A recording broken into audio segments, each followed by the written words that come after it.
Hello, good morning. My name is Dr. Kanan, and I will show you in this video a very simple procedure where you can convert an E-arch, an expanding E-arch, into a holding arch.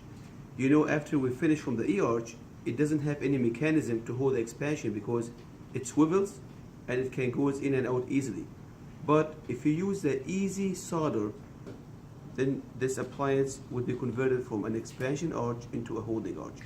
And I will show you how to do it very easily.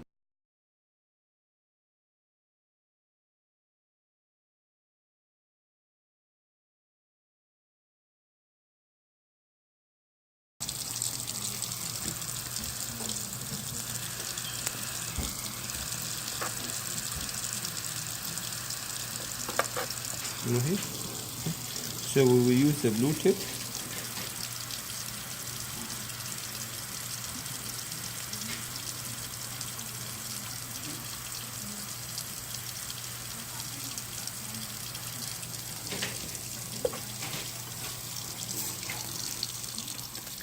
Now we can use any polishing stone to polish it.